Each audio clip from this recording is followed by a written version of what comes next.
ক্রমাবনতির দিকে ধাবমান অর্থনীতি, রাজনীতি ও আইন শৃঙ্খলা পরিস্থিতির বিপর্যয় রোধ করা, মানুষের মনে আশার সঞ্চার করা, বৈশ্বিক পরিমণ্ডলে আস্থা তৈরি করা, ব্যাংক খাতের নৈরাজ্য দূর করা, রিজার্ভের পতন রোধ করা সহ অর্থনীতিকে ইতিবাচক ধারায় প্রবাহিত করা, স্বৈর শাসনের হোতাদের একাংশকে আটক করে বিচার কার্যক্রম শুরু করা, প্রশাসনের ধীরগতিতে হলেও সত্যি অভিযান চালানো, সংস্কার কমিশন গঠন করা, বিচার বিভাগকে ঢেলে সাজানোর কার্যক্রম শুরু করা এবং আন্তর্জাতিক অপরাধ ট্রাইব্যুনালের মাধ্যমে জুলাই গণহত্যাকাণ্ডের বিচার প্রক্রিয়া শুরু করার জন্য সরকারকে ধন্যবাদ দিতে চাই। প্রিয় সাংবাদিক বন্ধুগণ, 15 বছরের সামগ্রিক স্বৈরাচার শাসন সৃষ্ট ধ্বংসস্তূপের উপরে দাঁড়িয়ে মানুষের বিশাল প্রত্যাশা পূরণ করা কঠিন, এটা সত্য।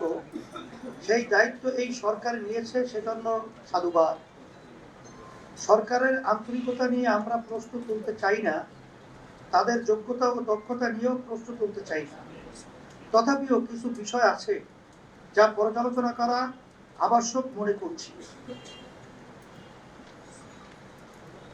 আমরা এই সরকারকে আবারও মনে করিয়ে দিতে চাই যে আপনাদের সফল হওয়া ছাড়া আর কোনো বিকল্প আমাদের সামনে নাই।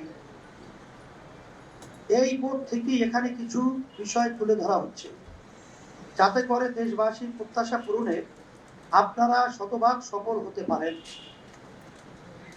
ক, রাষ্ট্রের উপরে নিয়ন্ত্রণ স্পষ্ট করুন।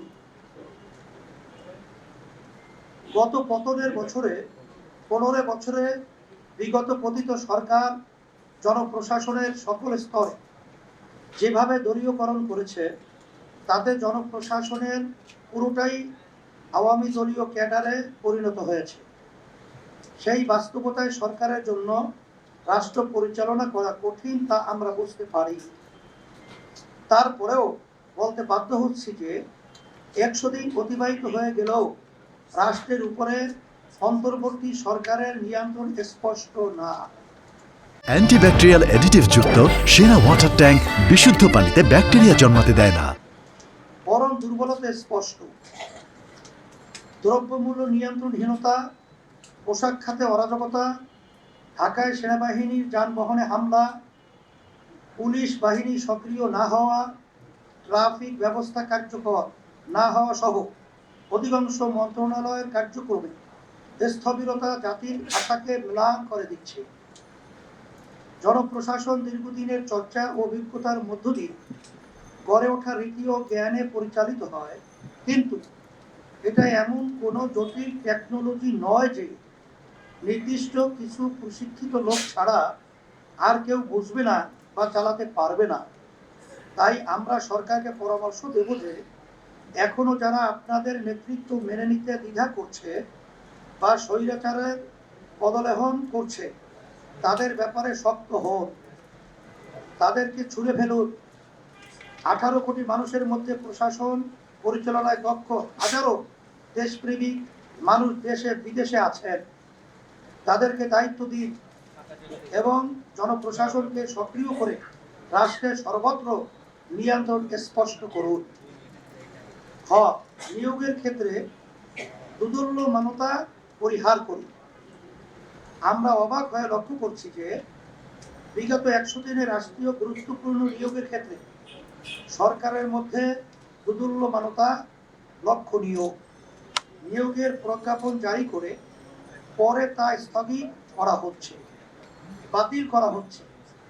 এ বিষয়ে প্রধান উপদেষ্টা মহোদয় ব্যাখ্যা দিয়েছেন, এটা তার ভালো দিক যে ভুল হলে তা শুধরে নিচ্ছেন, ভুল হলে তার উপরে কর্তমি না করে শুধরে নেওয়া প্রশংসনীয়, কিন্তু বারংবার ভুল হওয়া বাঞ্ছনীয় না।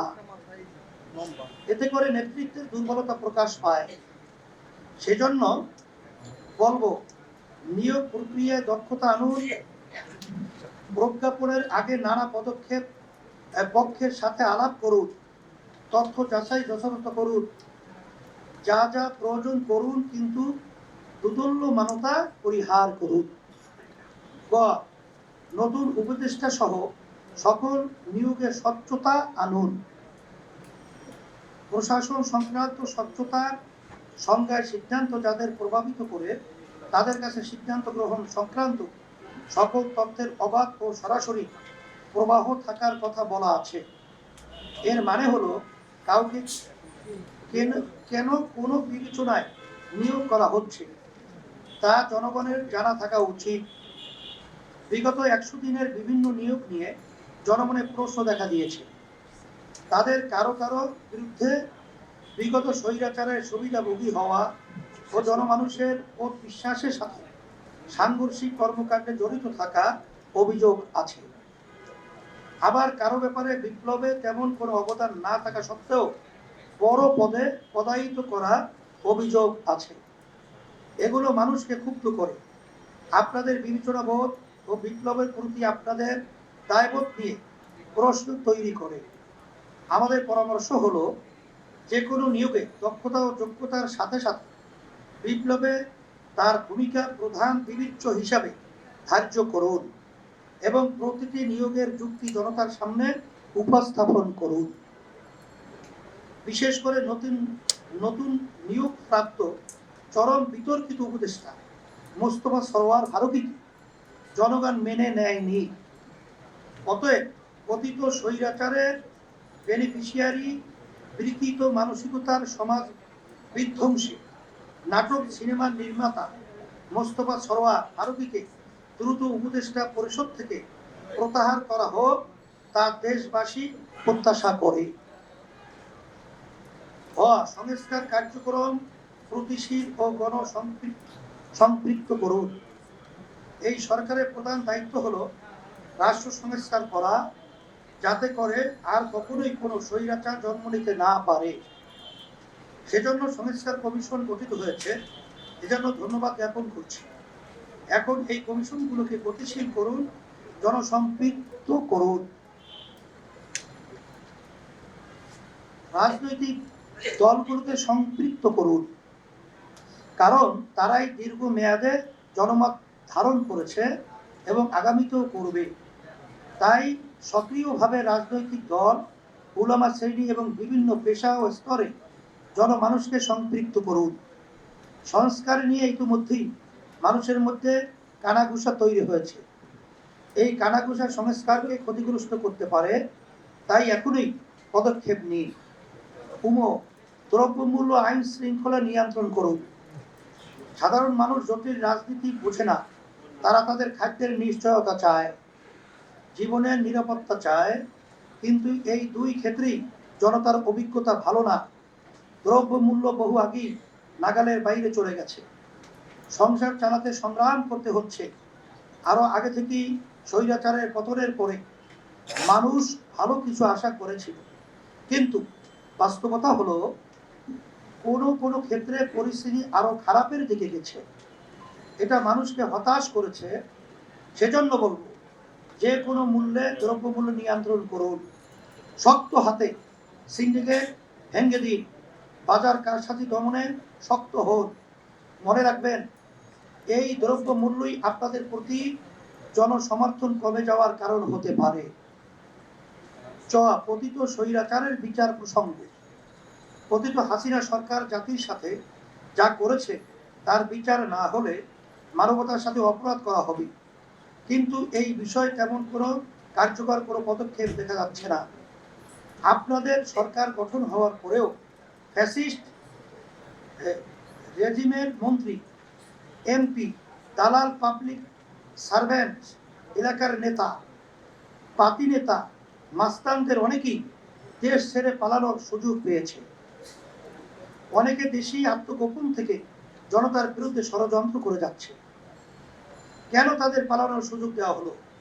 কেন দেশে থাকা অপরাধীদের আটক করা হচ্ছে না? এই প্রশ্ন কোটি জনতা।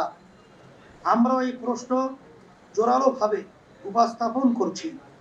বিনয় ও হুঁশিয়ারি সুরে বলছি যে কোনো ধরনের দয়া আপোষ করা ছাড়াই স্বৈরাচারের বিচার করুন।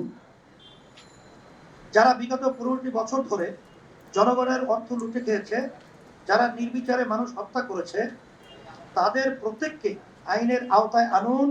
এক্ষেত্রে কোনো অবহেলা বা আপোষ দেশবাসী কোনোদিন ক্ষমা করবে না।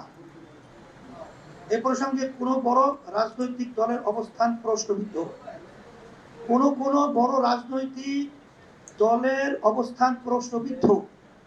তাদের শীর্ষ নেতারা মানবতা বিরোধী, খুনি ও ফ্যাসিস্ট সংগঠন নিষিদ্ধের বিরোধিতা করছেন। যে মুজিবকে দেবতা বানিয়ে স্বৈর শাসনকে বৈধতা দেওয়ার চেষ্টা করা হয়েছে, সেই মুজিবের ছবির প্রতি কৃতজ্ঞতা দেখাচ্ছেন। কেউ আবার খুনি ব্যক্তি ও ব্যবস্থাকে ক্ষমা করে দিচ্ছেন, তাদেরকে ফ্যাসিস্ট বলায় অনীহা প্রকাশ করছেন। তাদের এই অতি উদারতা, অতি রাজনীতি বা অতি সুশীলপনার নিন্দা জানাচ্ছি। কোন খুনিকে ক্ষমা করার অধিকার একমাত্র নিহত ব্যক্তির অভিভাবকের। চোরকে চোর বলাই ইনসাফ, ফ্যাসিস্টকে ফ্যাসিস্ট বলাই ইনসাফ। ভবিষ্যৎ রাজনীতির ধান্দা বা বৈদেশিক কোনো শক্তিকে খুশি করার জন্য যারা জনতার রক্তকে অবহেলা করবে, তারাও খুনি ও ফ্যাসিস্টের পুনর্বাসনের জন্য দায়ী হিসেবে বিবেচিত হবেন। প্রিয় সাংবাদিক বন্ধুগণ, আপনাদের মাধ্যমে আরেকটি গুরুত্বপূর্ণ বিষয় আমরা সরকারের দৃষ্টি আকর্ষণ করছি, তা হলো বিপ্লবে আহতদের চিকিৎসা নিশ্চিত করা। আমরা বুঝতে পারি না যে এক্ষেত্রে দুরবস্থার কারণ কি, কেন চিকিৎসার জন্য তাদেরকে আন্দোলন করতে হবে। যারা আহত হয়েছেন তাদের চিকিৎসা করার সামর্থ্য কি রাষ্ট্রের নাই? অবশ্যই আছে, কিন্তু কেবলই অবব্যবস্থাপনা ও অদক্ষতার কারণে অভ্যুত্থানের প্রধান নায়কদের এখনো ক্ষত নিয়ে সংগ্রাম করতে হচ্ছে। এর চেয়ে দুঃখজনক আর কি হতে পারে? এই অবব্যবস্থাপনা ও অদক্ষতা খুবই আপত্তিজনক, যা সহ্য করার মতো না। এক্ষেত্রে সরকারের অবস্থান জনতার মনে এই প্রশ্ন জন্ম দিয়েছে যে সরকার কি বিপ্লবে আহতদের অবহেলা করার মাধ্যমে বিপ্লব কি অবহেলা করছেন? আমরা পরামর্শ দিচ্ছি, কোনো ধরনের অজুহাত ছাড়াই আহতদের দ্রুত চিকিৎসা নিশ্চিত করুন। প্রিয় সাংবাদিক বন্ধুগণ, আজকের সংবাদ সম্মেলনে একটি অস্বস্তিকর প্রসঙ্গ তুলতেই হচ্ছে। বিগত স্বৈরাচার আমলে বিএনপি নেতৃবৃন্দ সহ বিরোধী রাজনৈতিক দলের নেতাকর্মীরা যে ধরনের নিপীড়নের শিকার হয়েছে তা অবর্ণনীয়।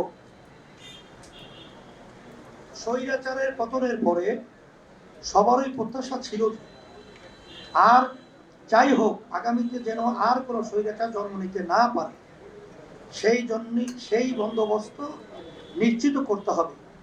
কিন্তু অস্বস্তির সাথে আমরা লক্ষ্য করছি যে বিএনপি নেতৃবৃন্দ সংস্কারের চেয়ে নির্বাচনকে বেশি প্রাধান্য দিচ্ছে এবং নির্বাচনকে মুখ্য করে তুলছেন। এমনকি সংস্কার কার্যক্রমের বৈধতা নিয়েও তারা প্রশ্ন তুলে রাখছেন। তারাই ক্ষমতায় গিয়ে সংস্কার করবেন মর্মে ঘোষণা দিচ্ছেন। এখানে প্রথম কথা হলো, তারাই আগামী নির্বাচনে ক্ষমতায় যাচ্ছেন, সেই নিশ্চয়তা তারা কোথায় পেলেন? আবার তারা ক্ষমতায় গেলেও জনতার কাঙ্ক্ষিত সংস্কার করবেন, তার নিশ্চয়তা কি? বিগত ১/১১ এর সরকার এবং তাদের হাত ধরে আওয়ামী ফ্যাসিস্টের জন্মের সূচনা কি বিএনপির ক্ষমতা কুক্ষিগত করার অপপ্রয়াসের ফসল নয়? বিএনপির ইতিহাস কি তাদের উপরে আস্থা রাখার মতো ভরসা দেয় না? সেজন্যই আমরা আগে সংস্কার, আগে স্বৈরাচারের উত্থান রোধে সাংবিধানিক ও প্রাতিষ্ঠানিক আয়োজন, তারপরে নির্বাচন আয়োজনের আলাপ তোলার জন্য সকলের প্রতি আহ্বান জানাচ্ছি। প্রিয় সাংবাদিক বন্ধুগণ, আগামীতে যাতে কোনো স্বৈরাচারের উত্থান না হয়, সেজন্যই আমরা সংখ্যানুপাতিক নির্বাচন বা পিআর পদ্ধতি নিয়ে বিগত 16 বছর ধরে দাবি জানিয়ে আসছি। দেশের অধিকাংশ রাজনৈতিক দল এর পক্ষে অবস্থান নিয়েছেন, সেজন্য তাদেরকে মোবারকবাদ জানাচ্ছি। আমরা বিস্ময়ের সাথে লক্ষ্য করছি যে বিএনপি এই বিষয়ে ভিন্ন মত পোষণ করছে। তাদেরকে বলবো, ক্ষমতার কেন্দ্রী ভুবনই স্বৈরাচার জন্ম দেয়। ক্ষমতা যাতে কোনো একক দলের হাতে একীভূত না হয়, সেজন্যই পিআর পদ্ধতির প্রয়োজন। আমরা বিশ্বাস করি আপনারা যেমন রাজনৈতিকভাবে স্বৈরাচার বিরোধী, তেমনি মানসিক ও পদ্ধতিগতভাবেও স্বৈরতন্ত্র বিরোধী। তাই যদি হয়, তাহলে আপনারাও পিআর পদ্ধতির প্রতি সমর্থন জানাবেন বলে আশা করছি। প্রিয় সাংবাদিক বন্ধুগণ, আজকের সংবাদ সম্মেলন থেকে আরেকটি গুরুত্বপূর্ণ বিষয় তুলে ধরতে চাই, আর তা হলো বিপ্লবে অংশ নেওয়া সকল রাজনৈতিক দল এবং বৈষম্য বিরোধী ছাত্রদের সমন্বয়ে জাতীয় নিরাপত্তা পরিষদ গঠন করা প্রয়োজন। কারণ সংবিধান সহ রাষ্ট্রীয় নানা ক্ষেত্রে সংস্কার, বৈদেশিক সম্পর্ক নির্মাণ, স্বৈরতন্ত্রের সাথে জড়িতদের বিচার সহ জাতির সামনে করণীয় কাজের গুরুত্ব বিবেচনায় একটি সাধারণ রাজনৈতিক ঐক্যমত জরুরি। আর সেজন্য বিদ্যমান আইনের আওতায় বিপ্লবের অংশীদারদের সমন্বয়ে জাতীয় নিরাপত্তা পরিষদ গঠন করা যেতে পারে, যা বহু জটিলতা থেকে উদ্ধার করবে এবং জরুরি বিষয়গুলোতে সাধারণ ঐক্যমত প্রতিষ্ঠা সহজ হবে। প্রিয় সাংবাদিক বন্ধুগণ, আজকের সম্মেলন থেকে অন্তর্বর্তী সরকারের কাছে একটি নির্বাচনী পরিকল্পনা ঘোষণার দাবি জানাচ্ছি। কারণ অনিশ্চয়তা ও শূন্যতা নানা ধরনের জটিলতা ও অপলাপের জন্ম দেয়। তা রোধ করার জন্য নির্বাচনের সুষ্ঠু ও অবাধ পরিস্থিতি তৈরিতে করণীয় নির্ধারণ, তার জন্য সময়সীমা ঠিক করে একটি সুনির্দিষ্ট গাইডলাইন ঘোষণা করা হলে সকলের জন্য কাজ সহজ হবে। প্রিয় সাংবাদিক বন্ধুগণ, দীর্ঘদিন জনতার সাথে সম্পৃক্ত থাকা, জনমতকে ধারণ করা এবং স্বৈরাচারের বিরুদ্ধে অবিরাম লড়াইয়ের অভিজ্ঞতা থেকে উদ্ভূত এই প্রস্তাবগুলো অন্তর্বর্তী সরকার ও সংশ্লিষ্ট ব্যক্তিবর্গ আমলে নেবেন এই প্রত্যাশা করছি। অন্যথায় ঈশান কোণে কালো মেঘের আনাগোনা আরো প্রকট হয়ে উঠতে পারে। আল্লাহ আমাদের হেফাজত করুন। আমিন সুম্মা আমিন। সবাইকে